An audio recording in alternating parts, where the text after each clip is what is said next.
우리들이 살다 보면은요, 알면서도 못하는 것들이 참 많습니다. 예를 들면, 운동을 해야 된다. 알면서도 우리는 운동을 잘 못합니다. 우리 가족들끼리 많은 대화를 해야 된다라는 것을 알면서도 그걸 잘 못합니다. 어떤 순간에도 우리는 항상 긍정적인 사고방식을 가져야 된다라는 것을 알면서도 그렇게 못할 때도 참 많습니다. 어떤 일이든 최선을 다하는 것이 옳다는 것을 알면서도 우리는 그것을 못할 때도 많습니다. 우리의 신앙생활에서도 마찬가지라고 생각합니다. 우리가 신앙생활을 하면서 내가 그리스도인으로 살아가면서 해야 할 것들이 무엇인가를 우리는 모르지 않습니다. 그러나 알면서도 우리가 하지 못하는 것들이 참 많습니다. 예배를 소중히 여기고 예배에 열심히 나와야 되는 것 압니다. 그러나 그러지 못할 때가 많습니다.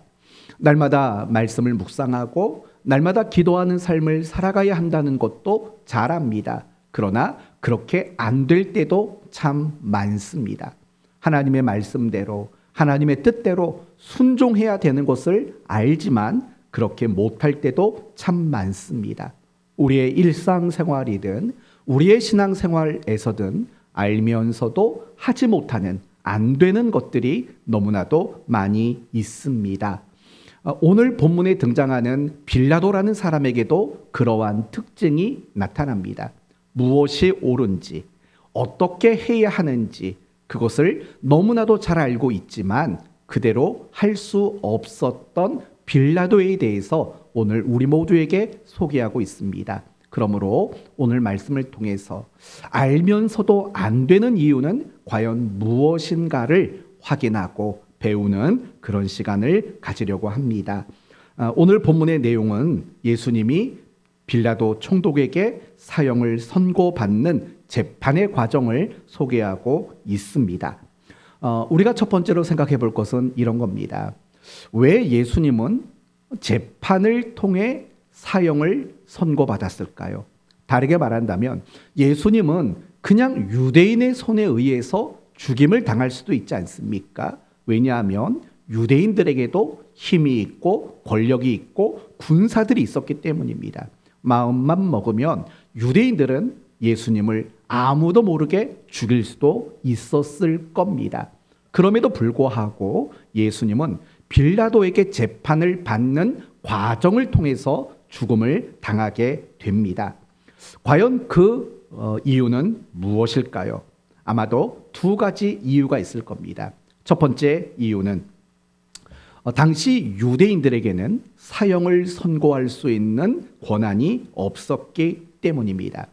왜냐하면 그 당시는 로마로부터 식민 통치를 받고 있었기 때문입니다. 물론 로마로부터 식민 통치를 받고 있지만 세금을 내는 것 이런 몇몇 가지를 제외하고는 대단히 자유를 누릴 수 있었습니다. 무엇을 하든지 자유였고 심지어는 종교의 자유도 가지고 있었습니다. 그러나 무엇인가 중요한 것을 결정하는 일만큼은 권한이 로마 권력자들에게 있었던 겁니다. 그래서 예수님을 사형시키는 이 중차대한 일들에 대해서는 유대인들 스스로가 결정할 수 있는 권리가 없었기 때문입니다.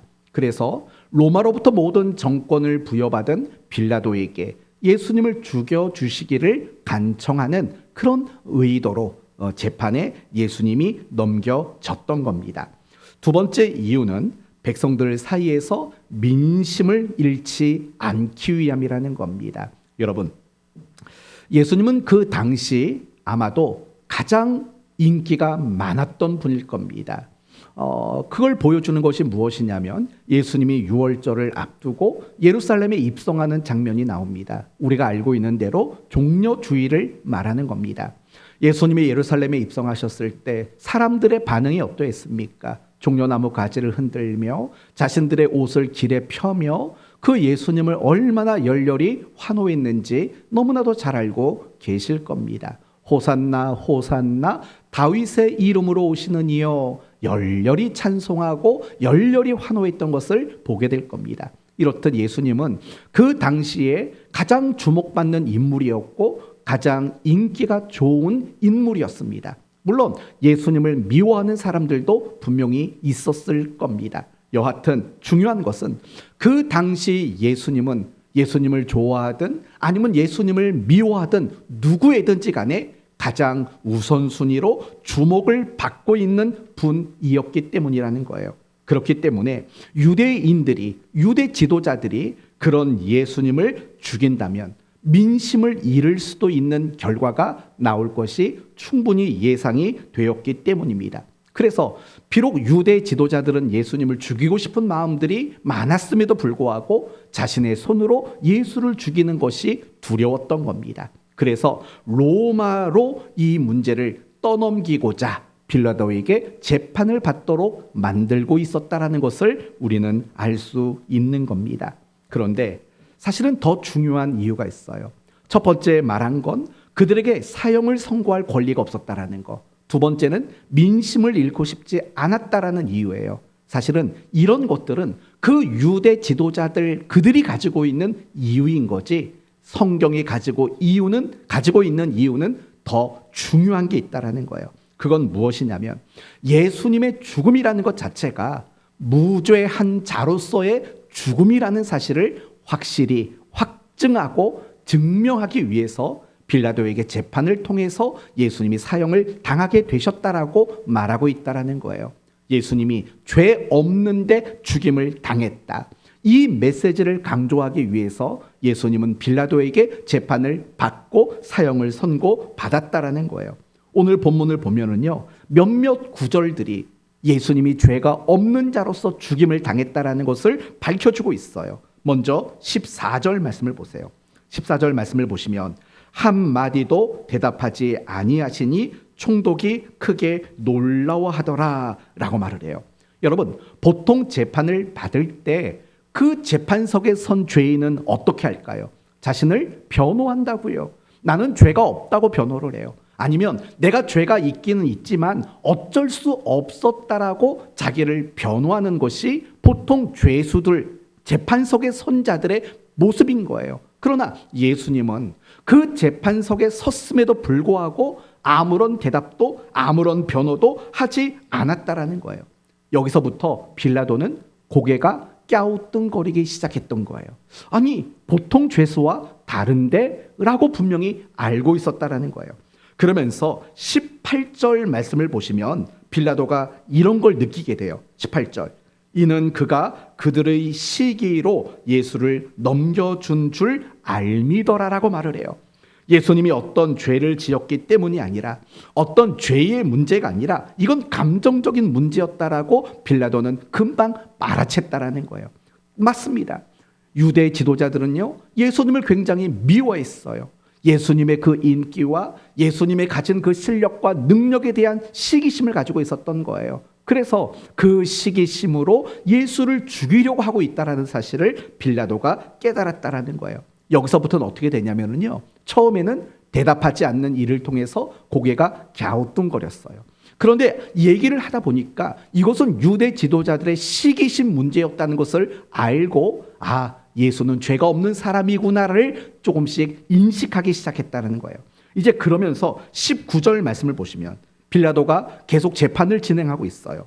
총독이 재판석에 앉았을 때에 그의 아내가 사람을 보내어 이르되, 그의 아내가 등장해요. 이름이 프로클라라는 여자였대요. 문헌을 찾아보면 그렇게 나와요. 뭐라고 말하냐면 저 옳은 사람에게 아무 상관도 하지 마옵소서라고 말을 해요. 예수님을 향해서 그 빌라도의 아내가 뭐라고 말했어요? 옳은 사람이다 라고 이야기를 했어요. 예수님은 죄가 없어요. 예수님에게 아무 짓도 하지 마세요 라고 아내가 간청을 했다라는 거예요. 여기서부터는요, 이제 확신으로 넘어가는 거예요. 바로 예수라는 사람, 바로 그 사람은 아무런 죄가 없는 사람이라는 걸 빌라도는 확신했어요. 그래서 이제 그 빌라도의 태도가 바뀌어지기 시작해요. 23절 말씀 보세요. 23절. 빌라도가 이르되, 그러면 그리스도라는 이 예수를 내가 어떻게 하랴? 그들이 다 이르되 십자가에 못 박혀야 하리라 라고 이야기를 해요. 참 이해가 안 되는 거예요. 그러면서 23절에 뭐라고 말하냐면 빌라도가 이르되 어쩌미냐 무슨 악한 일을 했느냐 도리어 반문을 해요. 아니 이 예수가 도대체 뭘 잘못했는데 그래? 라고 빌라도가 반문을 하고 있는 거예요. 여러분 이렇게 반문하고 있다는 것은 무엇을 증명하는 거예요? 예수님에게 죄를 도무지 찾을 수가 없다라는 것을 증명하고 있는 거예요. 그러면서 예수를 놓아주려고 노력을 해요. 24절 빌라도가 아무 성과도 없이 도리어 밀란이 나려는 것을 보고 물을 가져다가 무리 앞에 손을 씻으며 이르되 이 사람의 피에 대해서는 나는 무죄하니 너희가 당하라. 이 사람은 죄가 없다는 거예요. 그러나 사형을 선고해 줄 테니까 그 죄값은 너희들이 다 책임져 라고 이야기를 했다라는 거예요. 여러분 지금 빌라도는요 바라바를 놓아줄까 예수를 놓아줄까라고 제안까지 했어요. 그 모든 이유가 뭔데요? 예수님은 죄가 없었기 때문에 그분을 살려주기를 원하는 의지가 그 속에 담겨져 있었다라는 거예요. 이렇듯 빌라도의 재판은 예수님이 어떤 죄인인가를 밝히기 위한 재판이 아니라 이 빌라도의 재판은 뭐냐면 예수님은 죄가 없는 분이라는 것을 밝혀내기 위한 재판이라는 걸 오늘 본문은 우리에게 가르쳐주고 있다는 거예요. 결국 예수님은 빌라도가 아무리 신문을 해봐도 재판을 해도 그분에게는 아무런 죄를 찾지 못했다라는 거예요. 그러나 결국 예수님은 십자가에서 죽으셨어요. 그렇다면 예수님의 그 죽음을 한마디로 말하면 무슨 죽음이라고 말할 수 있습니까? 죄 없는 자로서의 죽음이다. 이걸 확인하고 이걸 강조하기 위해서 빌라도의 재판이 오늘 본문에 이렇게 소개가 되어질 수밖에 없는 거예요. 맞아요. 예수님은요 죄가 없는 분이세요. 이것은요 예수님이 십자가에서 죽으신 직후에 한 백부장의 고백을 통해서도 확인될 수가 있어요. 이렇게 말을 해요. 백부장이 이는 진실로 하나님의 아들이었도다 라고 고백을 해요. 예수님이 죽은 직후에 백부장이 그렇게 말하는 거예요. 하나님의 아들이었다. 죄가 없는 분이었다. 그렇게 말을 해요. 누가복음 23장을 보면 예수님 좌편과 우편에 강도들이 못 박혔다는 거 알고 계시지 않습니까? 그 중에 한 강도가 뭐라고 말하냐면 이렇게 말해요. 우리는 우리가 행한 일에 상당한 보응을 받는 것이니 이에 당연하거니와 이 사람이 행한 것은 옳지 않은 것이 없느니라 라고 말을 해요. 그 십자가에서 못 박힌 그 강도 중에 한 사람이 말을 해요. 이 사람은 항상 옳았던 분이다. 이 사람에게는 죄가 없는 분이시다 라고 이야기를 하는 거예요. 지금 계속해서 예수님의 십자가와 예수님의 죽음과 관련해서 강조되는 것은 뭐냐면 예수님은 죄가 없는 분으로서 죽으신 분이시다. 이걸 우리에게 강조하고 있다라는 거예요. 그렇다면 예수님이 죄 없는 분으로서 죽임을 당했다라는 게 우리에게 왜 중요할까요? 그것은 예수님의 죽음이 자기 자신을 위한 죽음이 아니었다라는 거예요. 예수님이 십자가에서 고난을 당하고 예수님이 십자가에서 못 박혀 죽으셨어요. 그런데 그 죽음은 자기 자신을 위한 죽음이 아니었다는 거예요. 왜냐하면 예수님의 그 죽음은 죄 없는 자로서 죽음이기 때문에 그런 거예요. 그러면 예수님은 누구를 위해 죽으신 겁니까?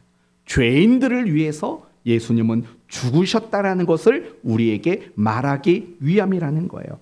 여러분 26절 말씀을 보시면 바라바라는 사람이 등장해요. 이 바라바는 누굽니까? 강도, 폭동, 살인을 저질렀던 극악무도한 죄수입니다. 물론 이 바라바에 대한 역사적 해석은 다를 수가 있습니다. 어떤 사람은 민족의 독립을 위해 일한 사람이라고 말하기도 할 것이지만 또 어떤 편에서는 이 사람은 나라를 위기에 빠뜨린 내란을 일으킨 사람이다. 뭐 이렇게도 해석할 수 있는 인물이에요. 하나 중요한 것은 뭐냐? 이 사람은 정말 사면을 받지 못할 정도로 그 당시에 심각한 죄수였다라는 거예요. 여러분 그 당시에 하나의 이런 일들이 있었어요. 뭐가 있었냐면 6월절이면 특별 사면이라는 제도가 있었어요. 여러분 우리나라도 그렇잖아요. 광복절이며 아니면 3.1절이며 성탄절이며 이럴 때는요. 감옥에 갇혀 있는 사람의 형기를 좀 줄여두는 경우도 있고 심지어는요. 그 사람의 감옥 생활을 중지시키고 그냥 풀려 나오게 하는 특별 사면이라는 기관들이 분명히 있어요. 대통령의 권한으로 그런 일들을 한다고요. 6월절에도 그런 일들이 있었던 거예요. 죄수들 중에서요, 좀 양질의 죄수들, 그들을 해방시켜주는, 그들을 놓아주는 그런 전례가 있었던 거예요.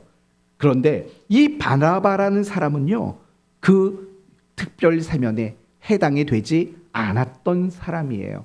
그 나중에 빌라도가 이제 붙이잖아요. 예수를 놓아줄까, 바라바를 놓아줄까라고 서로 둘을 경쟁을 시켜요. 당연히 바라바의 입장에서, 빌라도의 입장에서는요, 누구를 놓아주라고 말할 줄로 기대를 했냐면 예수를 놓아주십시오라고 말할 거라고 기대한 거예요. 그래서 그렇게 바라바와 예수님을 이렇게 투표에 올린 거죠. 그러나 결국 군중들은 바라바를 놓아달라고 이야기하는 거죠. 그럼 생각해 봐요. 이 바라바는 절대로 용서받지 못하고 사면받지 못할 사람이에요. 그런데 누구 때문에 사면을 받게 된 거예요? 예수님 때문에 사면을 받을 수밖에 없게 되었다라는 거예요. 바로 그걸 우리에게 보여줘요. 다시 말한다면 그 바라바는 누군데요? 절대로 용서받을 수 없는 우리 모든 인생들을 이야기하고 있는 거예요. 절대로 하나님 앞에 죄사함을 받을 수 없는 우리 모든 인간을 대표하고 있는 사람이라는 거예요. 결국 예수님의 무죄하심에 대한 그 죽음은 결국 죄인된 우리를 위한 죽음이라는 거, 나를 모든 죄에서 구원하시기 위한 특별한 죽음이라는 것을 이 빌라도의 재판이 우리에게 가르쳐주고 있다라는 거예요. 예수님은 죄가 없는 분이라는 것을 확인하는 재판. 그래서 무죄하신 예수님의 그 죽음이 결국은 오늘 우리를 구원하기 위한 대속적 죽음이라는 것을 명확히 나타나기 위한 재판이라는 것을 우리는 배울 수 있는 거죠. 그러면 우리는요, 어떻게 해야 돼요? 나를 위해 죽으신 그 예수 그리스도의 죽음 앞에 우리는 감사할 수 있는 사람이 되어야 마땅한 거죠. 이제 계속해서 빌라도에 대해서 더 생각해 봅시다. 여러분, 오늘 본문을 보면 빌라도가 예수님을 신문하고 재판하는 과정 속에서 무엇을 확신했습니까? 예수님은 죄가 없는 분이라는 사실을 너무나도 정확히 확신했습니다. 알고 있었습니다.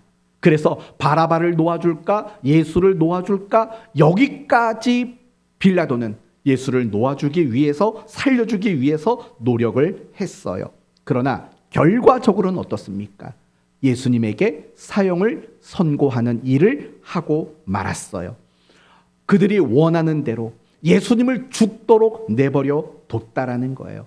여기서 우리가 주목할 건 그거예요. 빌라도는 예수님이 죄가 없다는 것을 알았어요. 그리고 그분을 놓아주어야 한다는 것도 알고 있었어요. 하지만 그렇게 알면서도 빌라도는 아무것도 할 수가 없었다라는 거죠. 그러면 이제 본론으로 들어가 봅시다. 과연 빌라도는 왜 알면서도 그 일을 하지 못했을까요? 빌라도는 예수님이 죄가 없고 예수님을 풀어주는 것이 정당한 재판이라는 걸 알면서도 왜 그렇게 재판하지 못했을까요? 24절 말씀을 보시면 우리가 충분히 납득할 만한 표현이 나옵니다. 24절 말씀을 한번 보십시오. 빌라도가 아무 성과도 없이 도리어 무엇이 나려고 했다는 걸 보았습니까? 밀란이 나려는 것을 보고라고 말을 해요. 여러분, 빌라도가 예수님을 끝까지 놓아주지 못한 이유가 뭐냐면 밀란이 날까봐 두려웠기 때문이라고 말을 해요. 여러분, 지금 예수님의 재판이 일어난 이 장소는 어디입니까? 어느 무슨 절기입니까? 6월절이지 않습니까? 여러분, 6월절은요, 전국에 흩어져 있는 유대인들이, 남자들이 예루살렘 성에 모이는 거예요. 뿐만 아니라 전 세계에 흩어져 있던 유대인들이 예루살렘 성전에 모이는 가장 큰 절기가 바로 6월절이에요. 요세푸스의 책을 보면은요, 그 당시 정말 많게는 200만 명 가량이 예루살렘에 모였다고 말합니다. 여러분, 예루살렘은 그렇게 큰 곳이 아니에요. 예루살렘과 그 주변 베다니를 포함해도 200만 명을 수용하기는 역부족이었어요. 여러분 알고 있지 않습니까? 예수님이 갓난 아기였을 때 호적을 하기 위해서 예루살렘에 갔을 때, 베들레헴에 도착했을 때도 그분이 쉴 만한 장소를 얻지 못했고 아기를 낳을 만한 장소가 없었지 않습니까? 그만큼 절기 때는요 굉장히 많은 사람들이 모여요. 200만 명이 모였대요. 여러분 고양시 인구가 몇 명인데요? 우리 고양시 인구 다 합쳐도 110만 명가량밖에 안 돼요. 그러니까 이 고양시 인구 2배나 되는 인구가 이 예루살렘에 모였다라는 거예요. 그리고 여러분 이 유월절이 가지는 특별한 의미가 있어요. 뭐냐? 유월절은요 그 나라로 말하면 독립기념일이에요. 독립기념일. 그들이 애굽 땅에서 종노릇하고 있다가 그들이 애굽에서 해방받은 날을 기념하는 절기가 바로 유월절이잖아요. 독립기념일이에요. 더군다나 지금 상황은 어때요? 이스라엘이 로마로부터 식민 통치를 받고 있는 날이에요. 따라서요 6월절에 200만 명이 모였을 때 크고 많은 작은 다양한 그런 아주 민감한 그런 마찰들이 굉장히 많이 일어났던 시기였다라는 거예요. 그러니까요 이 빌라도의 입장에서는요 여기서 재판을 잘못하면 정말 큰일 나는 거예요. 어떤 면에서 빌라도에게 예수님에 대한 재판은 양날의 검과 같아요. 만약에 재판을 잘못하게 되면은요 그 자리에서 당장 쫓겨날 거예요. 왜요? 밀란이 일어났으니까. 총독으로서 그 땅을 제대로 관할하지 못했다라는 책임을 묻고 빌라도는 쫓겨났을 거예요. 그러나 반대로 예수님의 재판을 잘 해가지고 아무 문제 없이 매듭을 짓게 되면은요 로마 황제로부터 엄청난 신임을 얻게 될 거예요. 더 미래에 많은 것들을 보장받을 수 있는 기회도 얻을 수 있게 되는 거죠. 그래서요 빌라도는 예수님이 죄가 없다는 것을 너무나도 잘 알고 있었지만 그래서 풀어주려고 잠시 노력은 했지만 결국 자신의 이익과 자신의 그 만족을 잃어버리는 것이 너무나도 싫었던 겁니다.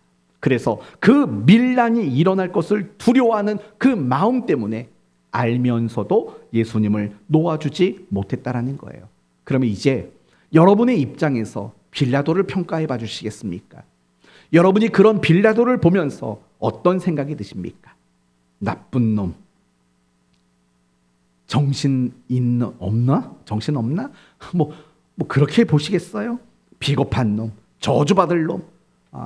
충분히 우리 입장에서는 그런 생각이 들 수도 있어요. 근데요, 한 번만 이렇게 생각해 봐요. 정말 그래도 될까요? 그렇게 비겁하게 자신의 만족과 자신의 그 이익을 위해서 알면서도 그 일을 하지 못한 빌라도를 과연 우리는 정죄할 수 있는 사람인가? 이걸 한번 생각해 보자고요. 왜냐하면요, 사실 우리의 모습 속에서도요, 이런 빌라도와 같은 모습들이 얼마나 많이 있는지 몰라요. 예를 들어 볼까요? 예배를 정말 소중히 여겨야 돼요. 다 알잖아요. 근데 우리는 그렇게 못해요. 우리는 말씀과 기도가 중심이 되는 삶을 살아야 돼요. 다 알잖아요. 그런데 그렇게 못해요. 성경을 읽지 않고 살아가는 날이 많아요. 기도하지 않고 살아가는 날들이 더 많이 있지 않아요? 순종해야 되는 거 알고 용서해야 되는 거 알아요. 근데 우리도 알면서 못하는 것들이 너무 많아요. 그렇다면 그런 우리가 과연 알면서도 하지 못했던 그 빌라도를 비난하고 정죄하는 일들이 과연 정당한가를 생각해 봐야 된다라는 거예요. 결코 그럴 수 없다라는 거예요. 우리 모두는요, 정말 인정하고 싶지 않지만 인정해야만 해요. 우리가 이 시대의 빌라도예요. 우리도 마땅한 것, 옳은 것 알면서도 그걸 하지 못하는 일들이 사실은 너무나도 많거든요. 어떤 의미에서는 우리는 빌라도보다도 더 못난 사람들이에요. 왜냐하면 적어도 빌라도는요, 예수님을 풀어주려고 하는 의지와 노력을 나타내기는 했어요.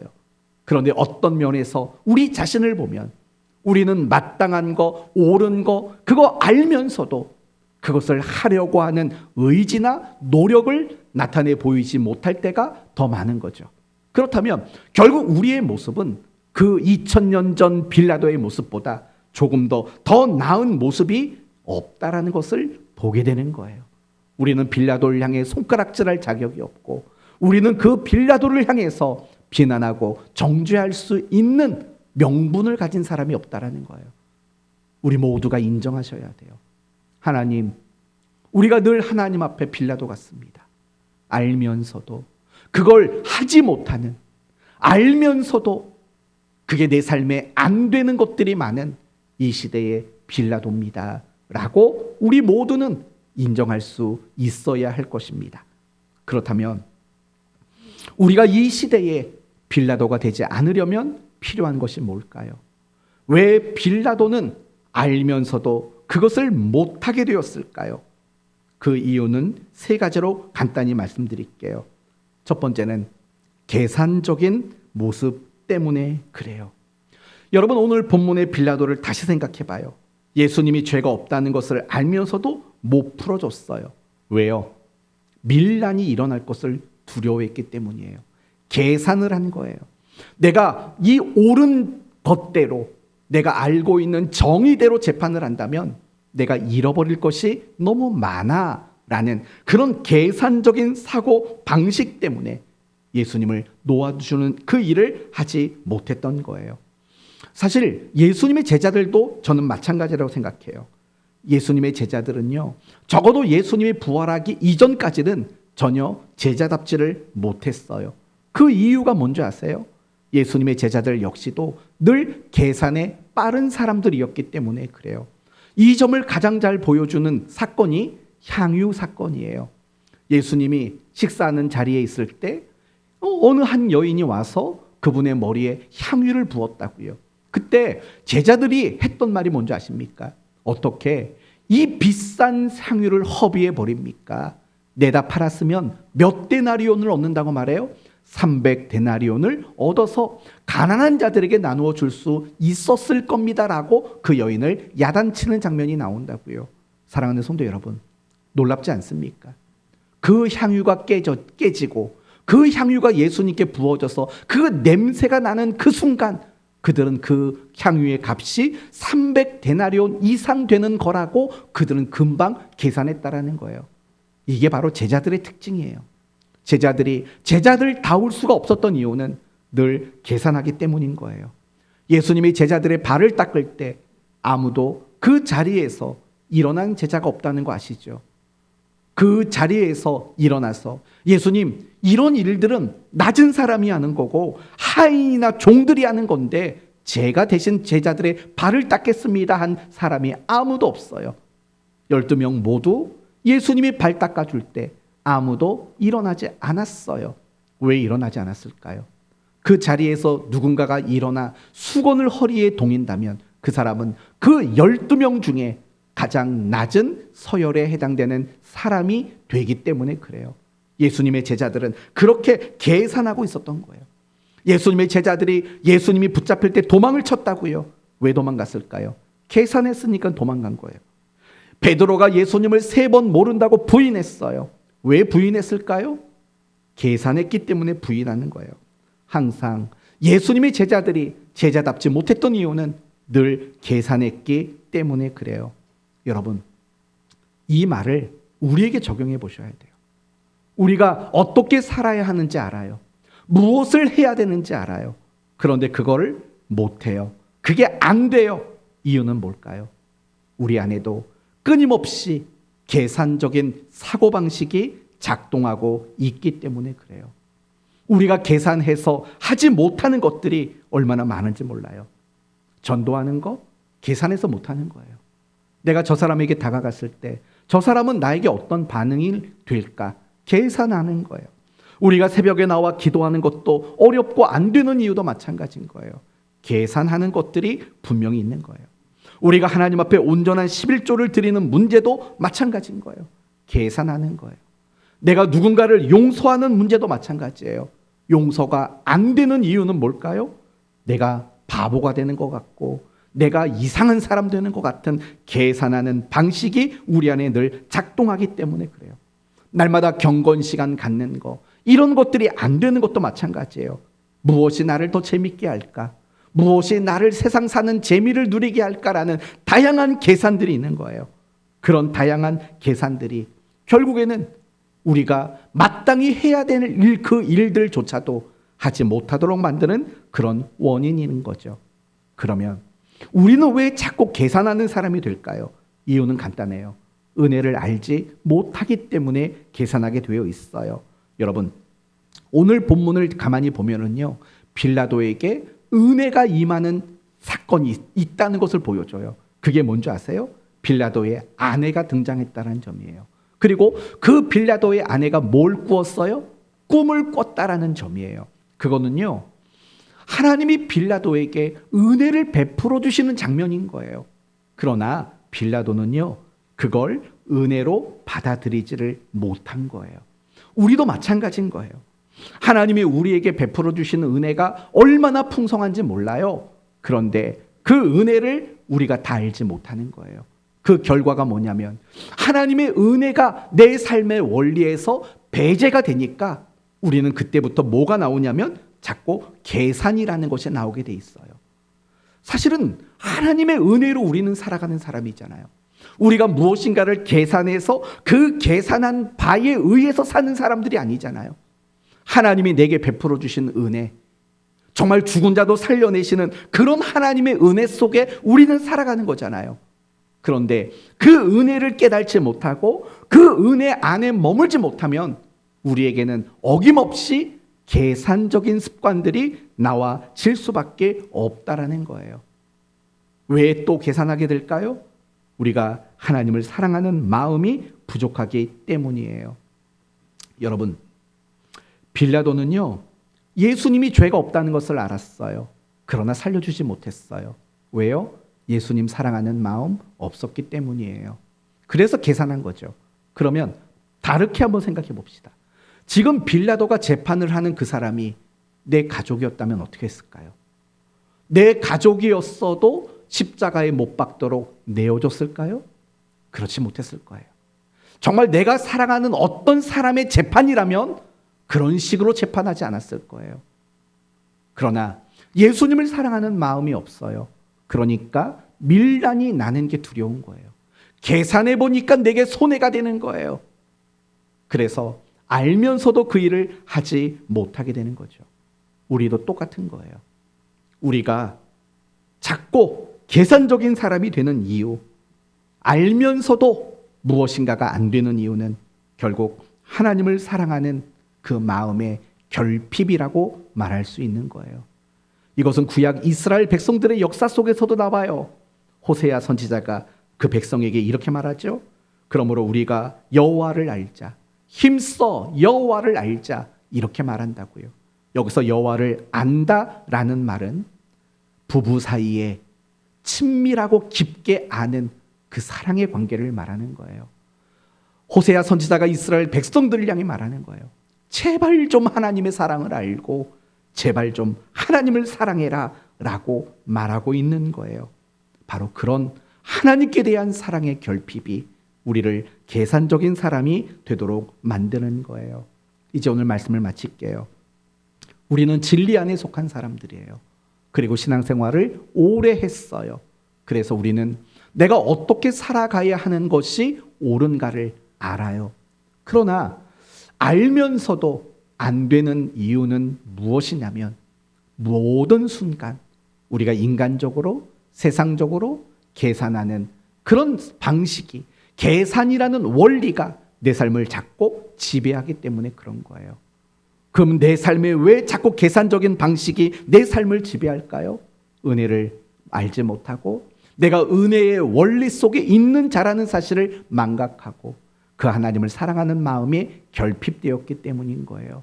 그러므로 사랑하는 성도 여러분, 저는 여러분 모두가 알면서 안 되는 이유는 우리가 은혜와 사랑의 결핍, 그리고 계산적인 삶의 방식을 따라가고 있음인 것을 깨달으셔서 여러분 모두가 더 이상 계산적인 삶의 방식을 가지고 살지 않는 여러분 모두가 되셨으면 좋겠습니다.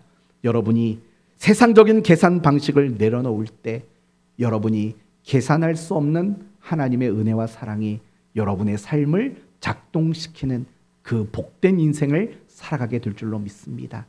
알면서도 안 된다. 더 이상 그 일들이 여러분에게 일어나지 않았으면 좋겠어요.